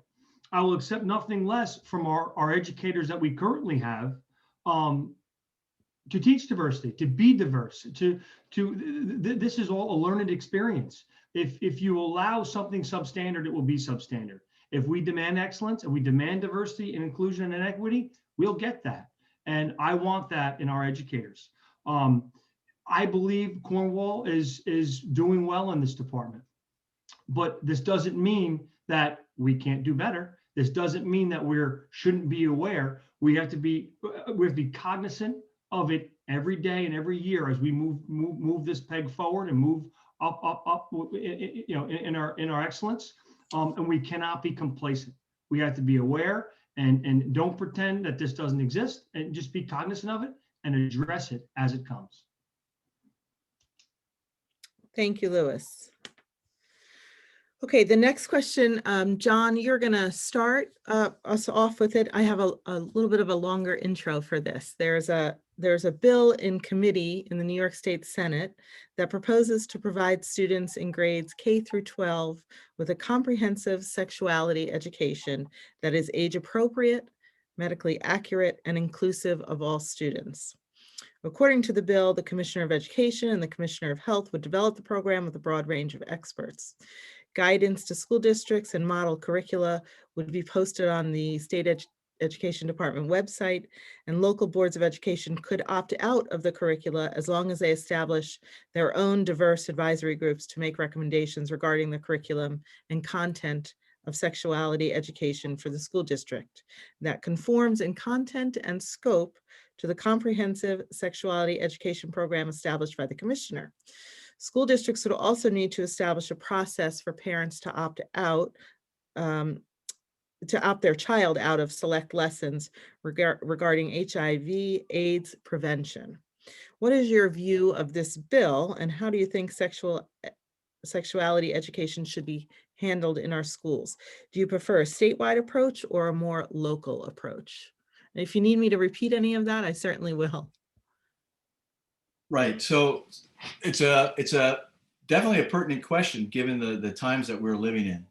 And from my perspective, local is where the important decisions of curriculum should occur. I understand that the federal and state agencies provide some funding to local municipalities for education, but the education's on what and how we teach our kids should be based on the values of our country and how our country was founded. And that starts at the local level and then builds up as opposed to the top-down approach. So this bill is, the devil is in the details, and there have been some challenges to some of the issues that we've seen with gender issues going forward in terms of sports and Title IX. That a bit of a challenge, and for me, I believe that it's for the community to decide, and then for the district then to pursue how to go about doing it, as opposed to having it top-down fed. Because at the end of the day, it's the community who supports the school, and the curriculum and the students are the ones that we're trying to develop. Okay, thank you, John. Richard, you're up next. Okay. Very good question. Very long question too, but that's okay. I think it's important. I think I agree with John. I think the decision has to be made at a local level. I think it's really up to the community. I mean, it's the community's district. The community elects its board members to serve them. So if I had to make this, if I had to look at this and make an educated decision, I think these are important because, you know, in the political times that we're in, I think it's important that we have this discussion. But at the same time, I think we really need to leave it up to the community, to the parents, where they see where they feel comfortable and what they feel comfortable in their children being part of and learning. I think it's good that we try to promote this, and this is another way to get kids ready for the real world, because they shouldn't be welcome to these new perspectives and new experiences when they hit the new world. I think we should kind of prepare them for that, but ultimately it's up to the community. That's how I would leave it. I'm not an expert. I think the community should be the deciding factor in that, and specifically the parents. I think the parents of the kids and what they feel comfortable in doing. Okay, thank you, Richard. Thank you. Devon, you're our next respondent. Yes, I'm always. Oh, I'm sorry, Devon, I muted you by accident. Can you hear me now? Okay, good. There's always one. No, whenever the state or government agency does get involved with school and they use the word mandate, we need to be very wary and take a long look at it. Mandates, you can't go outside of the recommendation. We can't make it towards the way Cornwall would like it, the way we would like it. I think we need to bring these mandates, if it were to pass, to the parents. They need to see that curriculum in its entirety. There are parents that do have religious values. They have certain things that they believe in. That is a very hard topic and a very heavy topic for, you said K through 12. A kindergartner is still trying to learn to read, maybe be able to read, and they're trying to digest this information. I think it needs to be age appropriate. Like you said, it probably would be, but I think they should, these decisions should be made later on, teenage years, high school years. I think that's a very hard topic to discuss in kindergarten and first grade, but ultimately should be given to the parents in its entirety. Let the parents read through it, sign consent forms, and they can determine what's the appropriate course of action for a young child. That's a very heavy topic. Thank you, Devon. Lewis. Yes, Nancy, could you read it again? I'm just kidding. I'm just kidding. In the end, the sum and substance of what you said, you asked my view of the bill and do I feel state or local approach is appropriate? Devon capitalized on it. Mandates from the state. We've dealt with the mandates from the state the past year, and we've seen the results of them. Mandates, there's ambiguities, there's inconsistencies, and you ask for clarity, and you don't get the clarity. This is what we've experienced over the last year. So I believe it's something that can be handled on a local level. This specific topic, this parlays back into your inclusion, equity, and diversity question earlier. K-12 sexuality education is, like I say, a very, very challenging, sensitive, polarized topic. The concept, I believe, is acceptance. Is acceptance. You can educate. You're bringing attention to potentially a concern or issue that didn't have legs, and you just gave it legs, and it could metastasize. So I think it's a hugely unique thing. I think to really hone this in, a Board of Education would have to be sure and certain that they're operating in their legal purview within SED. And you've got it. This would be a multi-stakeholder event. Again, very polarized, very, very nebulous question, very 30,000-foot question you're asking for us to really funnel in. It's very challenging. So I guess in the end, I support a local approach to this, but there needs to be a lot more information before we could answer this with any finality. Okay, thanks, Louis. And Jim, final word. Great, thank you. So yeah, I think everybody else mostly summed it up. As John said, the devil's in the details. Everybody said this, I'm going to agree with everybody else. This should be handled at a community level. The state should have a very minimum mandate as far as what's done, and I'm sure that that's already in place. So we'd really need to see what's in this new bill. And age appropriate. I was jotting notes to myself, and I think I had written that down about 3 or 4 times. So Devon really nailed that one. I mean, I have a kindergartner and a second grader, and I can't really imagine any sexual education through the school that would be age appropriate for them at this point. So we really would want to handle this at a community level. It would need to be age appropriate. And I think the only thing I'll add is any program should be geared towards just health and factual basis, and should not be pushing any political agenda or religious agenda, one way or the other. It should just be very neutral, fact-based health information when we're dealing with this subject in the schools. And yeah, thank you. Okay, thank you, Jim. Richard, you're going to start us off with the next question.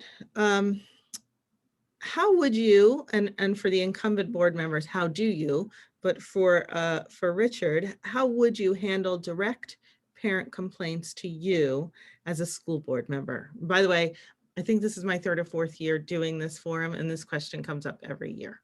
So it's an important question.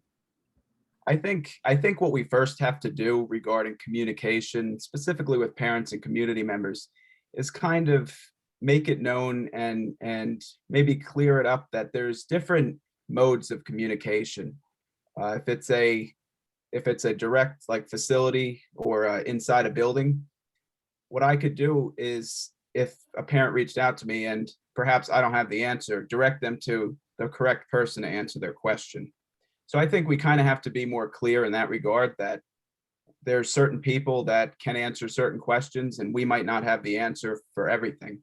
So I think by being more clear in that, and the pathways to communication it's very important. I also think having relationships is key. If you can build relationships not only with fellow board members, but with community members and parents, to make them feel comfortable enough to come to you with their concerns and be open about it. I mean, I don't want parents to feel like they can't come to me with a concern, with a genuine concern, and feel that I will look negatively upon them. No, I'm here to help you. I'm here to help your child exceed. So I think building positive relationships with them and showing them that I truly care about them, that they can come to me, and I'm sure every board member that's sitting on the current board and everyone here, they can come to and really express their concerns. Thank you. Thanks, Richard. Devon? Well, my schedule is very flexible and I'm at their disposal 24/7. I wouldn't care if a parent called me at 2 a.m. My phone numbers on my business cards that I've handed out, my email address as well. I want parents to call me. If I have the privilege or the honor of being on the school board, that's something that I do want. I want to know what's going on with our schools. I want to act in a liaison capacity for that instance to speak with the principal or whatever problems that they may have so that I can correct it. Because if one parent is having it, another parent may also be having it, and we may be unaware of it. I like to know what's going on at all times. If a parent does have a problem, they can call me and I will get back to them. I will follow up as immediately, just almost immediately, instantaneously, as long as that problem gets corrected. I want parents to feel that they can call upon the board when they need to. They're the ones that put us in this position. They're the ones that pay the taxes. We are beholden to the parents as well. And teachers as well, if they have a problem that needs to be addressed, they should be able to call as well. So I feel it should be open, it should be transparent, and that's how I would address any problem. Thank you. Thanks. Let's see, Lewis, you're up next. Thank you, Nancy. As a sitting board member, I have a little bit of an advantage here because I know that there's specifically protocols in place that and there's a chain of command that occurs. So I am accessible as every other board member that I sit with currently is accessible. We're members of the community. We're out at the baseball, softball games. We're out at all the fields. You see us around town. We are never not wearing a Board of Education hat. So at any point in time, any given time, any community member can reach out to us and voice an opinion, a concern, and we take that concern to an appropriate party in the district, namely the superintendent. If there's a problem or concern, we get an email. Every response is facilitated through the president, and that's just our protocols. So any one member is not speaking, with multiple problems, or multiple board members aren't speaking of one problem out to the world. So the president would get an email, or if a board member got an email, forward that to the president would facilitate a response instantly to or correspond instantly and say your concern is being addressed. And typically we will feed that back down to the superintendent because it is his school district. It is he manages it. We're part of that oversight committee and keep an eye on things. So unfortunately, I have that advantage to be able to tell the protocols. Sorry, John. All right, Jim, you're up next. Thank you, Nancy. So yeah, I mean, certainly Lewis would know, he's on the board and I'm not. And I assumed, of course, that there would be protocols to this. I'd say there's two types of issues. One is the one Lewis talked about, a very specific issue relating to a specific student or a specific case, where certainly you're going to go through the protocols and pass those off to the superintendent. But you do want to make sure that you personally follow back and make sure that the member of the community has received an answer. You don't want to just pass it off and leave it and never follow up on it, right? Not saying that anybody else is recommending that, just making that point. But when other people, when they bring their concern, of course, you want to listen. You want to empathize. You want to make sure that, they understand, I'm here to listen to you. I represent you. We represent the community. I think the other type of concern is just the more general concern of, hey, what about this? What about, the budget, the facilities? And once you hear the same thing 3 or 4 times around town, I think you want to bring that to the board and you want to have that discussion and say, hey, here's something that I'm hearing. Here's an important issue in our community. Are we addressing this? Should we address this? How do we address this? And how do we communicate that issue back out to the community? So I think there's kind of 2 different types of issues there, but they all need to be addressed. That's the job. Thank you. Thank you, Jim. And finally, John. So I think there's 3 basically characteristics that a board member should have when it comes to the community terms of raising issues and the like. First, I believe being approachable is key. As Lewis said, anywhere you are, you're wearing your hat. And Devon also mentioned this notion of 24/7. being approachable is key. Being receptive to the issue is another key attribute or characteristic I think a board member needs to bring to the table. And the third is being a supportive.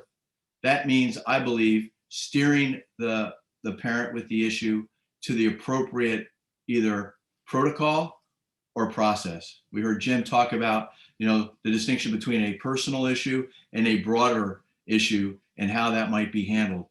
I think the first question I have for any parent who reaches out to me is, did you try to solve this at the lowest level within the organization? Because if they haven't, I'll encourage them to go back and talk to that teacher who's having the problem with. Then if that doesn't get solved at the principal, the building level, then at the administrative level. And then finally, okay, now you've gone through all these hoops. Now you're talking to the board about it. And how can we help?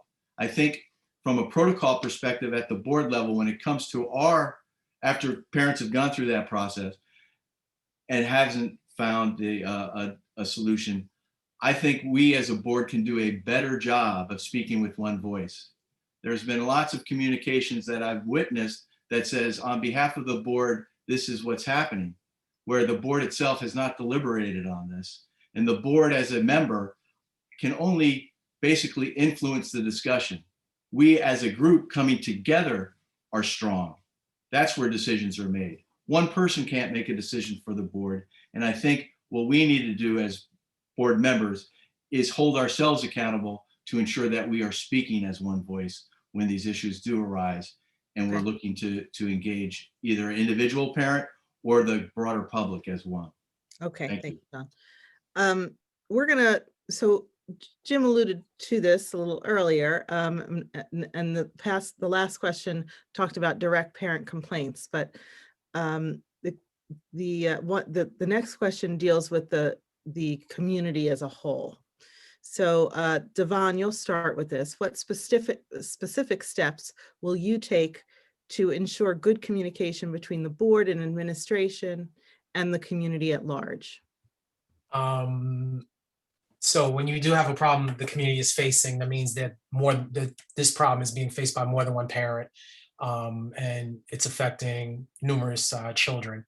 I think that's at the point where we have to bring in, depending on what school it's affecting, or if it's affecting, I know we have 3 elementary schools, and let's say if it's affecting one, I think principals need to be brought in. I think the community board, school board needs to get together, coordinate a response, and figure out what the problem is.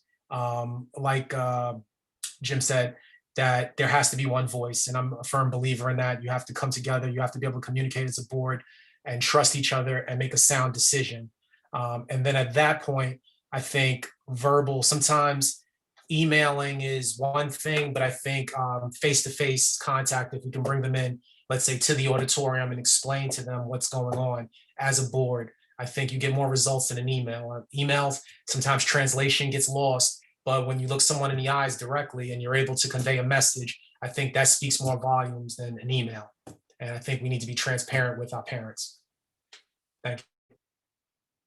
Lewis? Yeah, Nancy, could you repeat that one?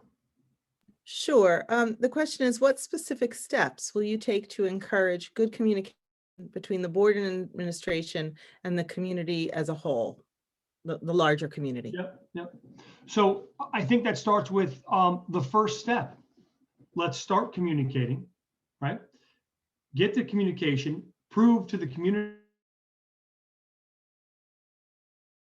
to open the dialogue to the next question, and prove to the community that we're, again, receiving the questions and answering them. So one of the ways we've done that in the past years is, most recently we've reinstated the forums that we've done. Our communications committee has pushed out a lot of information to the public and to the community. I think they're a great venue. I don't know that we have to have more or less. Maybe let's have a forum on that and find out if we're communicating enough. But I think that's a critical part. Those forums, the visitation committee is another venue of the board that unfortunately hasn't gone off this year because of COVID.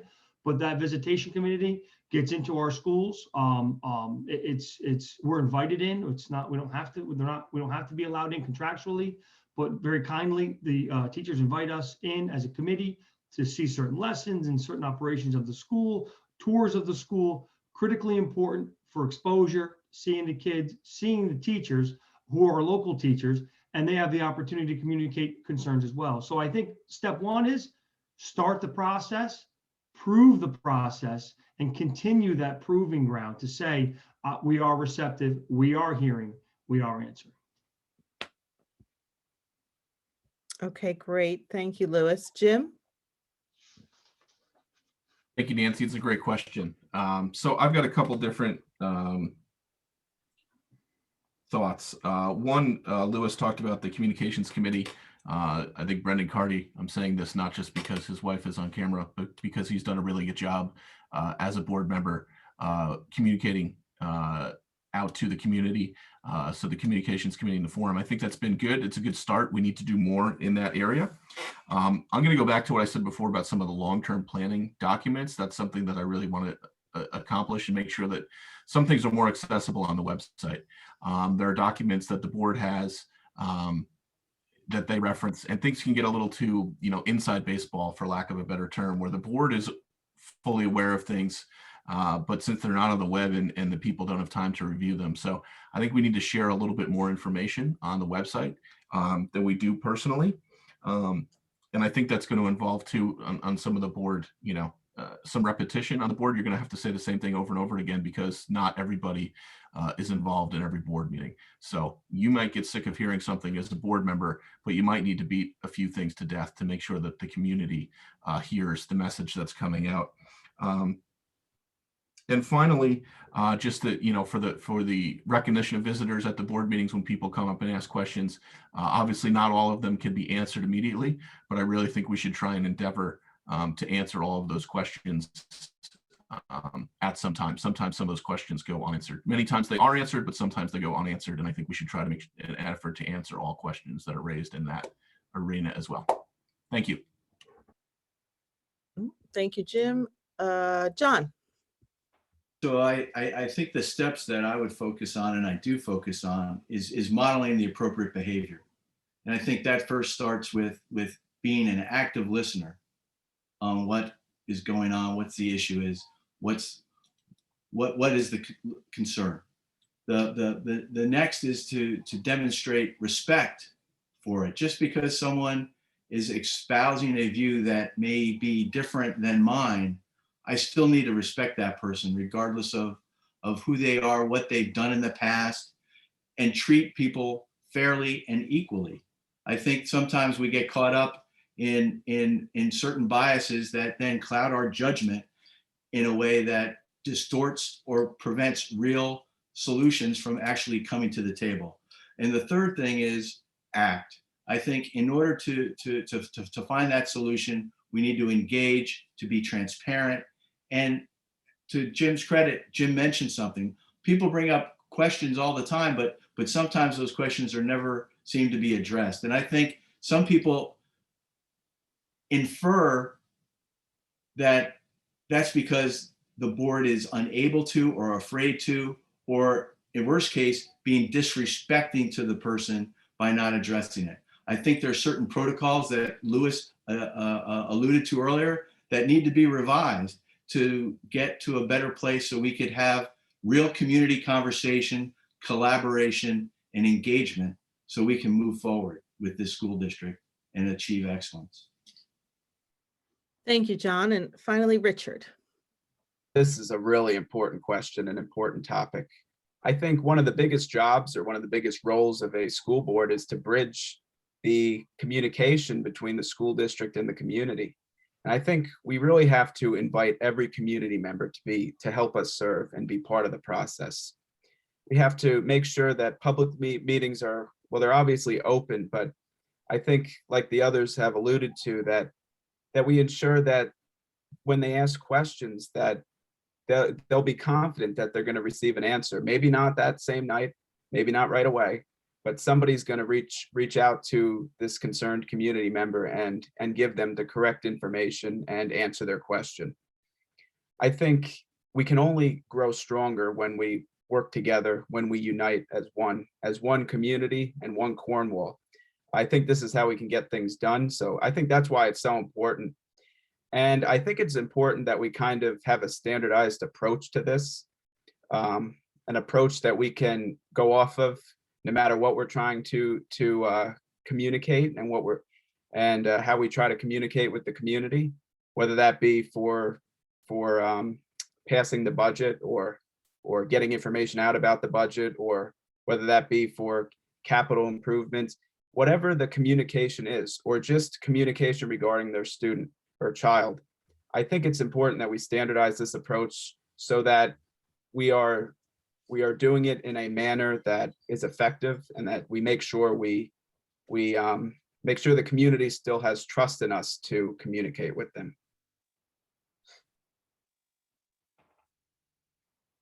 Thank you, Richard. I can't believe it, but it's 8:50 and I have a bunch more questions to ask, but we're not going to get to them. And I know that some people asked some questions tonight that were emailed in, but unfortunately we're out of time if we're to allow for closing remarks. So I apologize about that. We have 2 minutes for closing remarks, however, from each person. Richard, you start us off because you were last. Okay, excellent. Time around. So I really want to reiterate my experience, my firsthand experience dealing with this COVID pandemic as a student. It's been difficult for everyone. And I said this earlier, it's been difficult for our students, for our teachers, for our family members, families in the community. I think our students have shown their resilience this year. They've shown that they're going to continue to work hard, work towards striving and advancing excellence. I think our teachers showed that their passion, their dedication to helping our kids, no matter what circumstance, no matter what obstacles in front of them.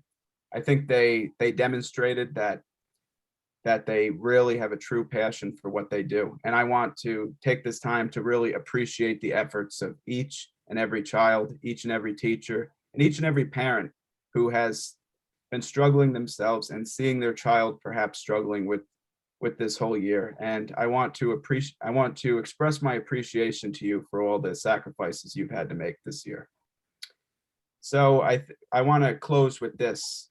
If you have a child in the school district, or if you're a student in the district, I think it will please you to know that if I'm elected to the school board, children and parents will be happy to know that they'll have somebody that was just in their shoes serving them on the school board.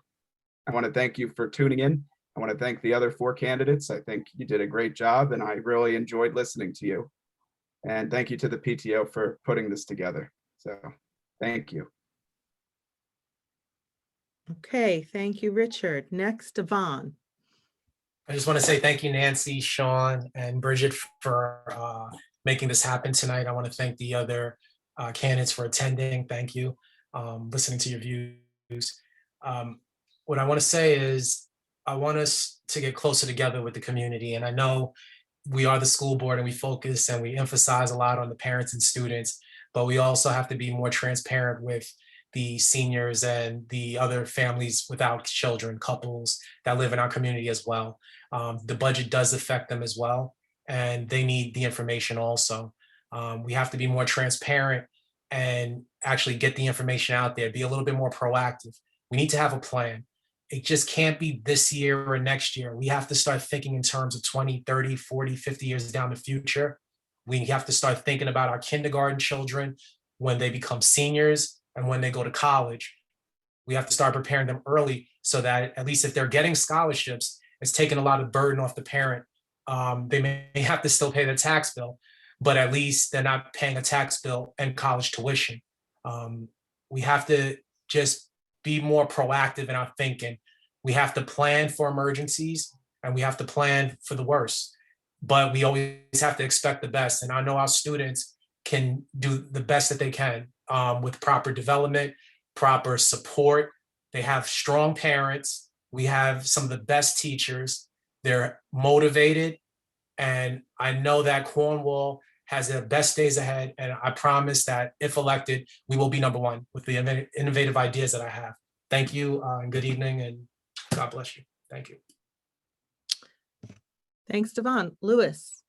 Yes, Nancy, thank you to you and Bridget. I nominate you for Vanna White next. I'm sure you can fill in.